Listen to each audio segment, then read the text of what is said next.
అట్లాగే మంత్రులు ఏడి పేరు నాని ఏడి ఎక్కడికి వెళ్ళిపోయాడు మాట్లాడే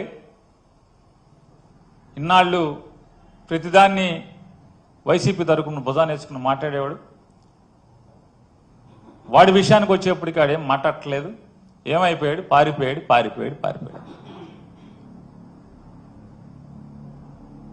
నేను ఎక్కడికి ఏం పారిపోలేదు. నేను అందరినీ కూడా ఎవరెవరైతే నేను పారిపోయానని చెప్పని మాట్లాడుతున్నారు.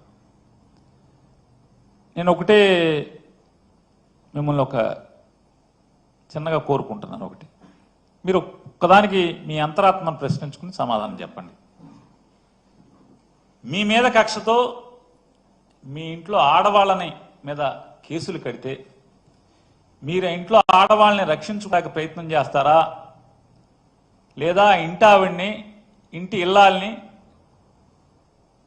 జైలుకు పంపించే కార్యక్రమాన్ని మీరు చేస్తారా?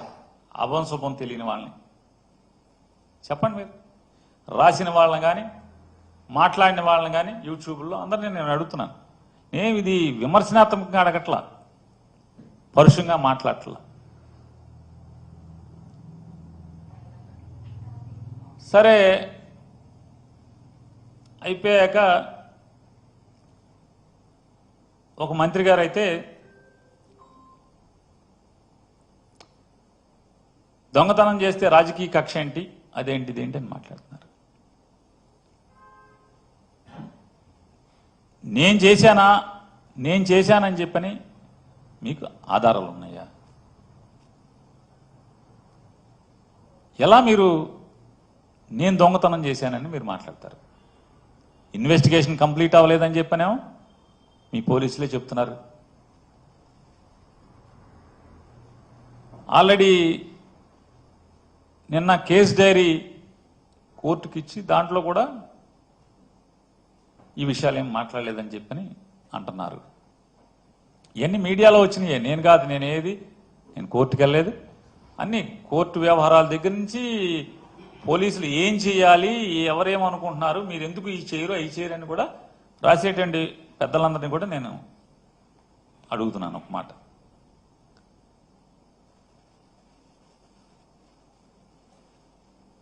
కేవలం అద్దెకి ఆశపడి గోడౌన్ కడతమే తప్పితే అద్దె వస్తుంది, దాని మీద లోన్ ఉంది, ఓ 3 ఏళ్ళో 4 ఏళ్ళకో లోన్ తీరిపోతే తర్వాత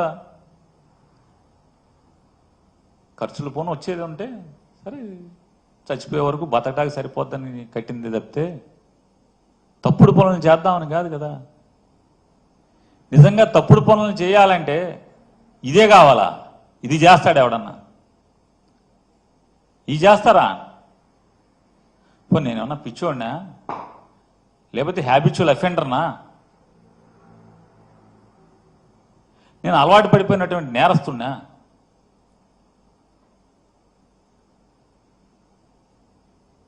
మంత్రిగా, ఈ రాష్ట్రానికి మంత్రిగా నేను పనిచేసినప్పుడు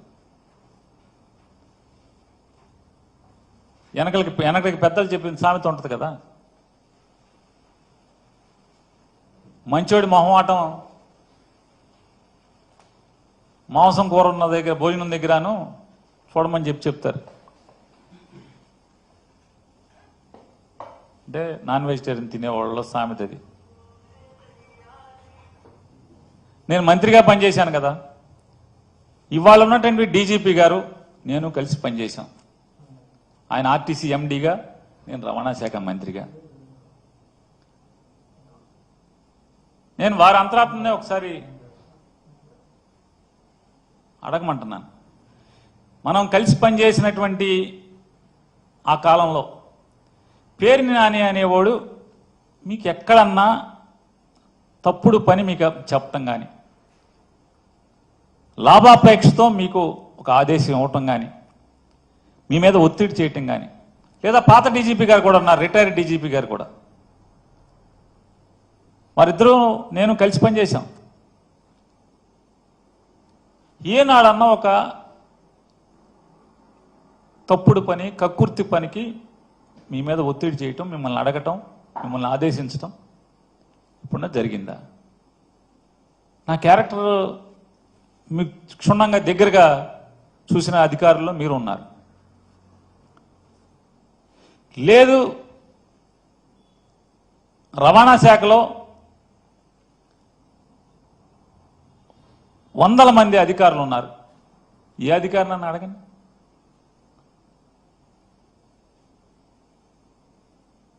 ఇవాళ నా గురించి చెడుగా మాట్లాడుతున్నటువంటి ఒక మంత్రి గారు, ఆయన తల్లకిందులు తపస్సు చేసి చేయని ప్రయత్నం లేదు. నా భార్య జయసుధ మీద కేసు కట్టించడం దగ్గర నుంచి ఆవిడని అరెస్టు చేయటానికి ఎంత ప్రయత్నం చేశాడో అంత ప్రయత్నం చేశాడు. కానీ ఏ మాటకు ఆ మాట దీంట్లో చెప్పుకుని తీరాలి. చంద్రబాబు నాయుడు గారు మాత్రం అతను ఎన్నిసార్లు కలిసినా, నాని భార్యను అరెస్ట్ చేద్దామని చెప్పి ఎన్నిసార్లు కలిసినా ఆయన మాత్రం పొరపాటును కూడా మైండ్ ఏమన్నా చెడిందంటే ఇంట్లో ఆడవాళ్ళకి అరెస్టులు చేయడం ఏంటి? మన టార్గెట్ పేరు నానిగాడు, ఆయన వేసేయండి అంటే కాదు సార్, ఆడు కొడుకును కూడా వేసేయాలి సార్. సరే నీ కక్ష ఆడు కొడుకు మీద కూడా ఉంటే ఇద్దరిని కలిసి చేసేయండి, అంతేగాని ఇంట్లో ఆడవాళ్ళ మీదకంటే తప్పుడు పనులు అని చెప్పని ఆయన నడుచుకుంటూ వెళ్ళిపోయారు. ఇది అధికారులు ఉన్నారు సాక్ష్యం, ఎమ్మెల్యేలు ఉన్నారు సాక్ష్యం. టీడీపీ ఎమ్మెల్యేలు కొంతమంది ఉన్నారు, అధికారులు కూడా ఉన్నారు. నాదెండ్ల మనోహర్ గారు కూడా పక్కనే నుంచుని ఉన్నాడు ఈ కాన్వర్సేషన్ జరిగినప్పుడు. తప్పే ఉంది. రాజకీయ వైరం మాకు చంద్రబాబు నాయుడు గారికి ఉంది, కానీ ఆయన హుందాగా ప్రవర్తించినప్పుడు చెప్తాం తప్పే ఉంది.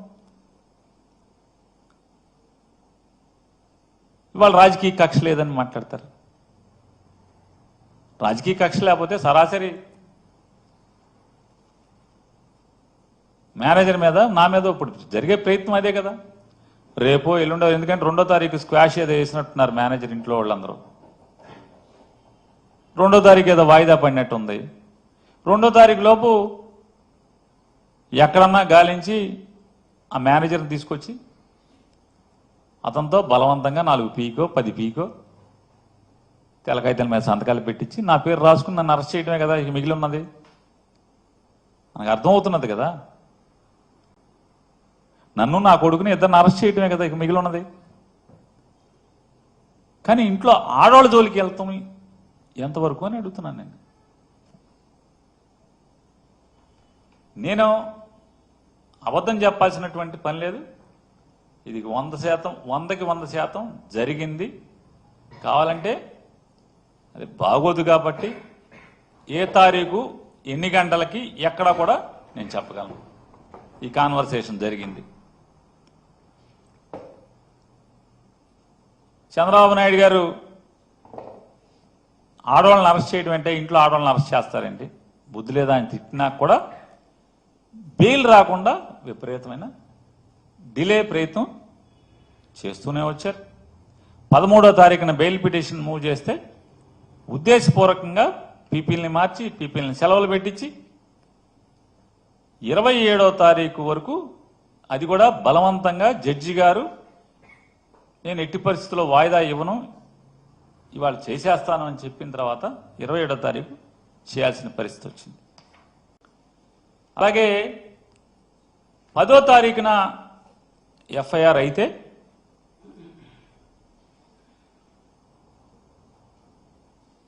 ఏం చేయాలి? వెంటనే పోలీస్ ఇన్వెస్టిగేషన్ చేయాలి కదా. ఏ ఇన్వెస్టిగేషన్ చేయలేదు. చివరికి 3 రోజుల తర్వాత 11, 12, 13వ తారీఖు 13వ తారీఖున రాజకీయ ఒత్తిడి మేరకు వెళ్ళి మేము తాళాలు ఇస్తామని చెప్పని మా అడ్వకేట్లు చెప్తున్నా సరే బలవంతంగా తాళాలు బ్రేక్ చేసి దాంట్లో ఉన్నటువంటి సరుకుని అగ్రిమెంట్ ప్రకారం అదంతా కూడా జాయింట్ లైబిలిటీ. సివిల్ సప్లైస్ ఏదైతే ఆ గోడౌన్లో దాచినటువంటి ప్రతి బస్తా జాయింట్ లైబిలిటీ. సివిల్ సప్లైస్ అధికారులు గోడౌన్ యాజమాన్యం ఇద్దరు జాయింట్ లైబిలిటీ అన్నా సరే, తాళాలు మేము ఇస్తాము తీస్తామన్నా సరే తాళాలని బ్రేక్ చేసి, ఏంటయ్యా అంటే ఆ తాళాలు బ్రేక్ చేయటం వెనక ఉద్దేశం ఏంటంటే, వెంటనే లీగల్ టీం వెళ్ళారు, మొత్తం ఆశాంతం వీడియోలు తీస్తున్నారు. తాళాలు ఇస్తామన్నా సరే తాళాలు బ్రేక్ చేశారు. వెంటనే ఆ ప్లేడర్లని తరిమి కొట్టడానికి శత విధాలా ప్రయత్నం చేశారు. పాపం స్వామి భక్తి పారాయణుడైనటువంటి